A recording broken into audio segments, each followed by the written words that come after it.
Hello there, and a very warm welcome to another video from Change Tips and Tools. It's me, Phil, the Brummie that hails from Birmingham, England. And today is video 4 and the final part of this training series, continuing to focus on Power BI visuals. Specifically, we will create our supporting pages for Power BI's drill through capabilities. And then we will also add some finishing touches to the look and feel of our dashboard before finally publishing our Power BI report ready for our stakeholders to use. So, without further ado, let's do this. So now we've got the summary view done, let's do the project view. So I'm going to create a new page. I'm going to rename this page as projects.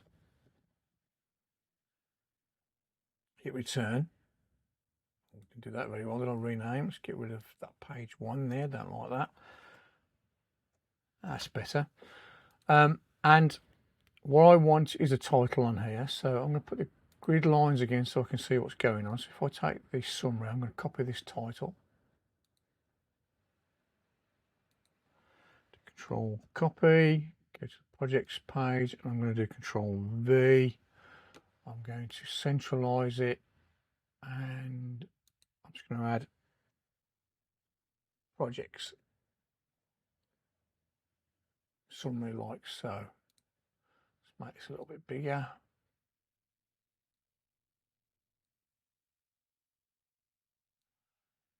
There we go. That works for me. If I expand my visuals, I've got my data there as well. What we want is for this, let's get to my home ribbon there. I'm going to choose table visual. Let's put that like so. Expand it all the way across and all the way down to the bottom, like so. As far as the columns are concerned, what we want is we want the category. So I'm going to take the category from this projects table, and I'm going to drop it into my columns. And I'm going to take the program, drop that in also, and the projects, and drop that in. Wonderful. I then want the actuals. So from the actuals from the data table, I'm going to drop that in, and I'm going to rename that. Rename for this visual. I'm just going to call it actuals. Yeah, and hit return. I'm then going to take the budget, drop that in, and again, I don't want that sum, so I'm going to rename it for the visual. And I'm going to get rid of the budget there, the sum of for the budget. I'm then going to take the variance, and I'm going to drop that in, rename it, and get rid of that variance, sum of variance, like so. And then finally, I'm going to add the percentage variance there. Wonderful. Then I'm going to, I also want the year-to-date information in here. So I'm going to add the year-to-date actuals. And you could argue we either have it here or at the end. I'm going to put it at the end for the purpose of this exercise. So actuals. And I'm going to rename that for the visual.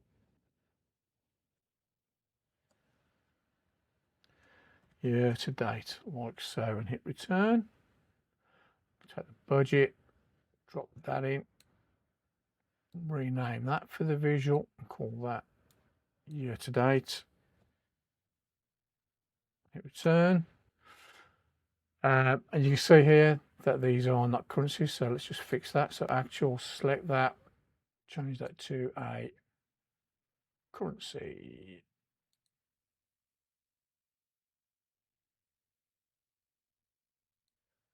In one decimal place. And let's take the budget, make that a currency. 1 decimal place. And then the year-to-date variance, let's add that in.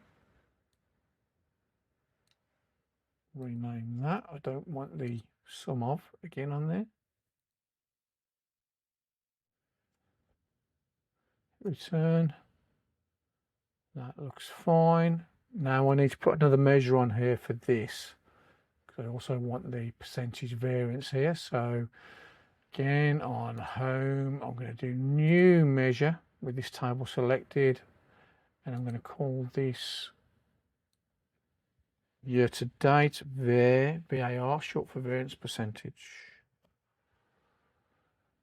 And this is going to be, again, ABS, sum of year to date variance, close the bracket on the sum, close the bracket on the absolute function, divided by sum of year to date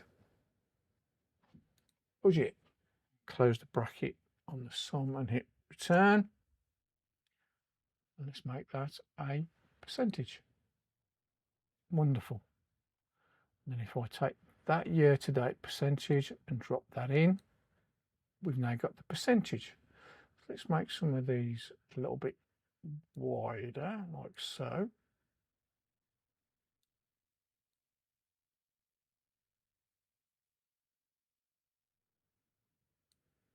Okay, so same thing. Let's get some formatting on the variances here. So on this one here, variance, let's do the drop down, conditional formatting, font color, rules. I'll make it a number.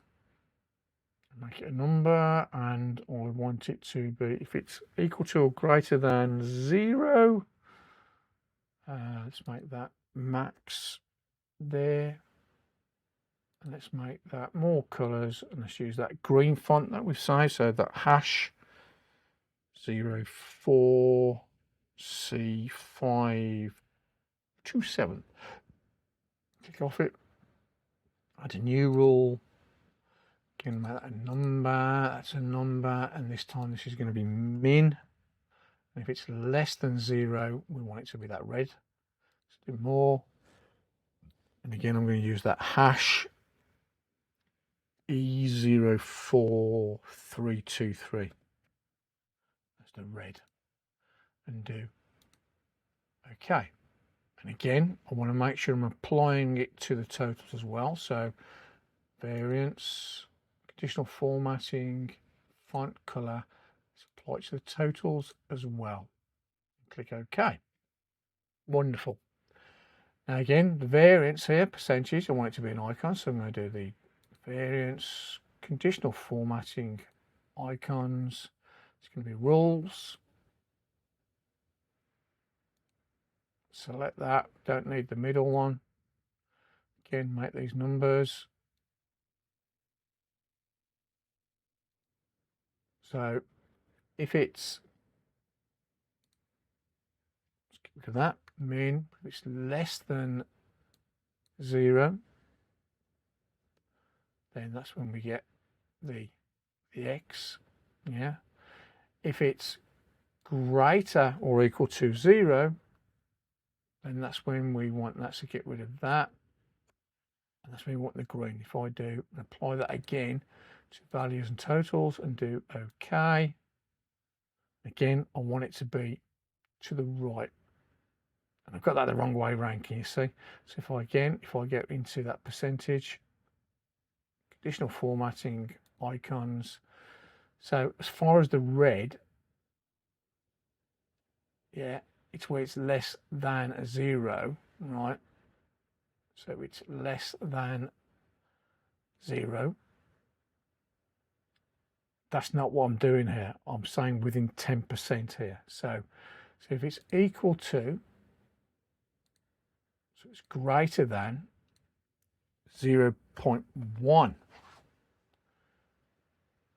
there I need that to be max. And here, if it's equal to, in fact, on doing this. So if it's greater than, this one needs to be min, and then this needs to be where it's less than or equal to 10%, then we're green. That's what we want, because this is the measure against our target variance, which is within 10% or less. If I click OK, that's fine. But again, I'm going to move that to the right as well. So conditional formatting icons, and let's do the to the right of the data, like so. Okay. Let me do the same thing for the variance, year-to-date variance, and follow the same principle. So let me just do those.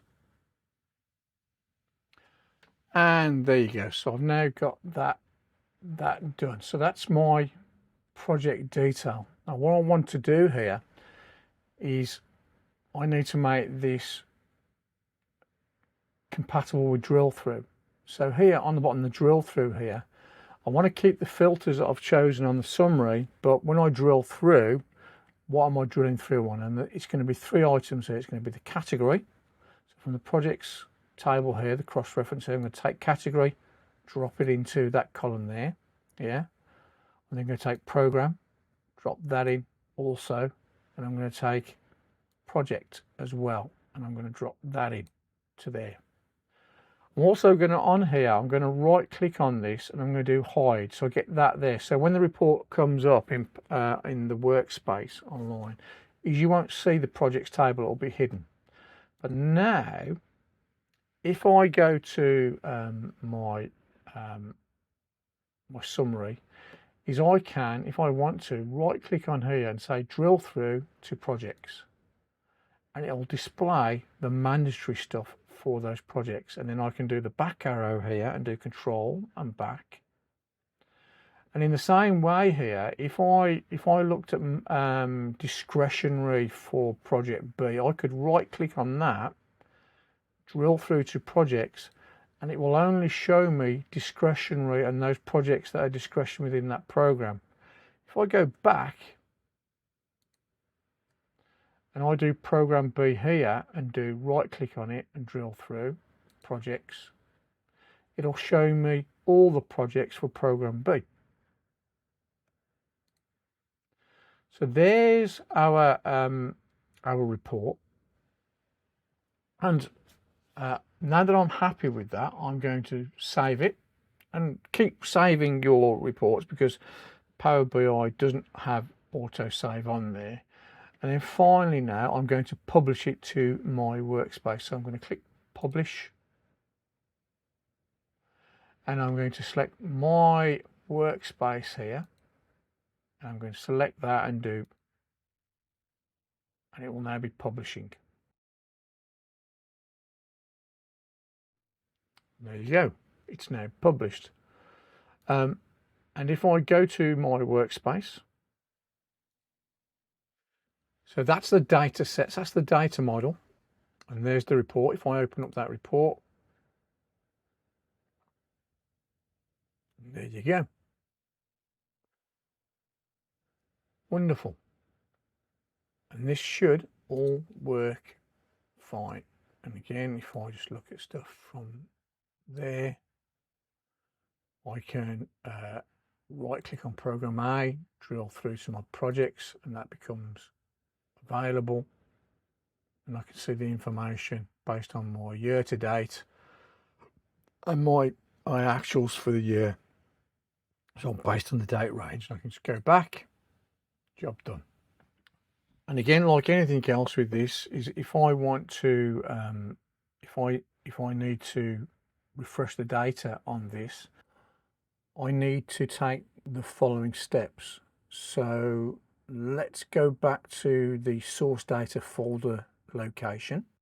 So if I open up the folder, and if we simulate what would happen now to refresh the data. So imagine April actuals have come in. So if I go to my folder location, open that up, open location 1, I'm going to copy that.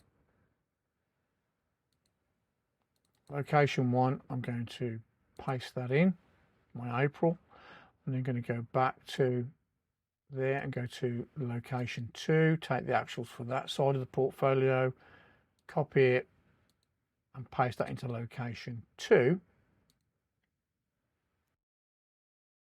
Now with Power BI open, desktop application open, all I've got to do is do refresh. You can now see there's actuals in April, and once I've refreshed that data and I've got that data, I just need to republish it. So publish, save it first, select my workspace, select, I'm going to replace it, and it's done. If I go back to my workspace, all I've got to do is, if I've got the report open previously, just refresh it, and there are the actuals for April. Yep. Boom. Now just looking at this, whilst this looks great, it's probably a little bit boring. There are a few things on here that I don't like as well, so I can't see all the labels. So before I release it to my my users, I just want to make this look a little bit more pleasing to the eye, as it were. So if I go back to my Power BI desktop, so the first thing I'm going to do is I'm going to put a background on here because I don't like it just completely white. So I'm going to click on the background and do format over here, and I'm going to choose canvas and background, and I'm going to choose an image. So I'm going to use this demo background that I created earlier, and then I'm going to put the transparency there to 0, so we can now see the background, but that still doesn't look great. Also, I think I saw someone say that if you look at the apps on an iPhone and you look at the groupings, they've always got a round edge because that seems to be more pleasing to the human eye. Well, I might be wrong, but so if I look at these sharp edges, I don't like that. So let's make these look a little bit more and blend it into the background. So if I take the first card visual, I'm going to go to General. And on the effects, I'm just going to make the background 40% transparent, like so.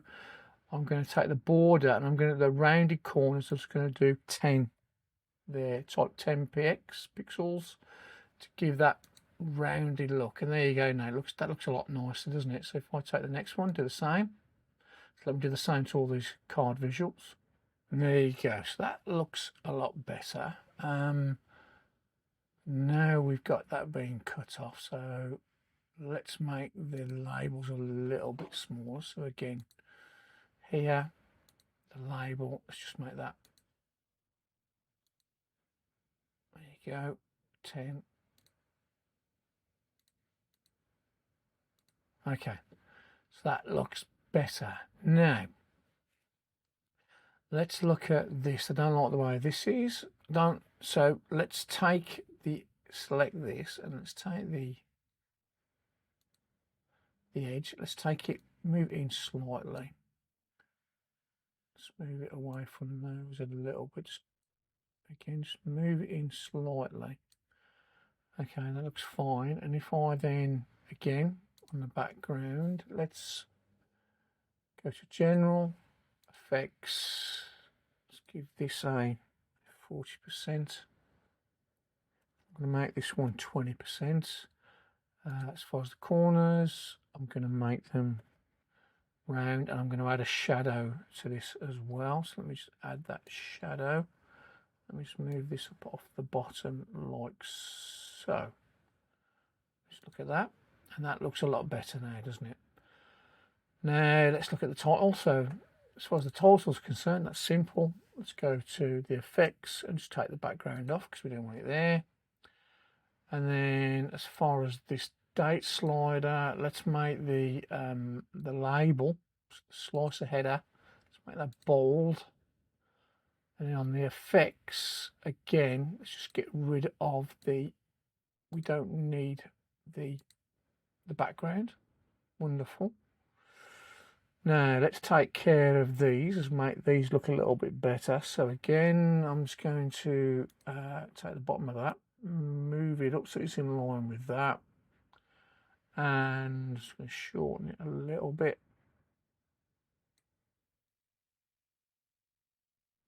Just so a bit more space between those. And with this selected, I'm going to go to the data labels. Let's make them smaller. So on the value, just take that down to 8. And let's do the same on this as well, because we're missing a few because of the size. Let's take that down to 8. It's better. So I'm going to take this top one. I'm going to go to General, Effects. Let's make this 20%. Transparent. Let's make the corners rounded. 10. Put a shadow on that. And again, this one, let's do the same thing. 20%. Give them those rounded corners. And add a shadow. So that now looks a lot better. So let's do the slicers as well. And the slicers, I'm just going to give them the rounded edges. So again, I'm going to select the first one. So these are table visuals, so that we're using as a filter. I'm going to go General. And again, as far as the effects are concerned, I'm just going to give it round edges like so. Yeah, it's the same to this one.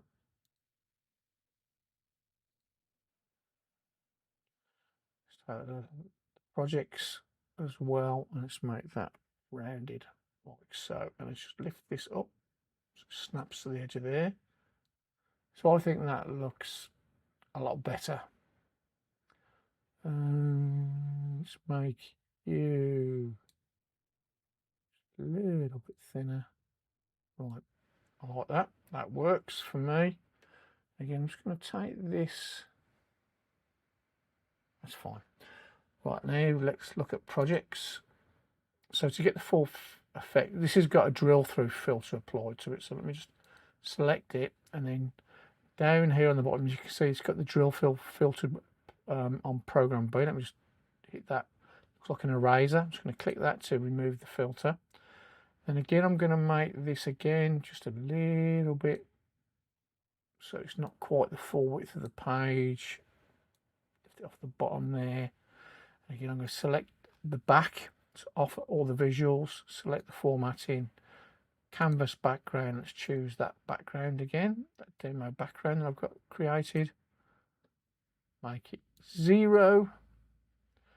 Select the header, effects, no background. Then I'm going to select my table here, and in General I'm going to make it 20%. Put a border on it, make that light blue, give it rounded edges, and give it that shadow.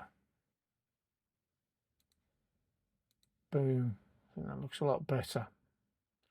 Again, shrink some of these down so I'm not getting that bar at the bottom. Right, I like that. So I'm going to save that, and then I'm going to republish it. And let's have a look at what that looks like on our Power BI workspace. So I'm going to select Publish. Again, select. Will ask me to replace it. I'll replace it. Got it. Let's go back to the workspace, refresh the view, and boom. So I think that looks a lot better visually. So there you go. That draws us to the end of this Power BI budget versus actuals, where I've tried to show you the basics of what you can achieve in Power BI. And I'm excited to show you a preview of what we will be creating together in the next training series on Power BI, where we will be stepping up the complexity.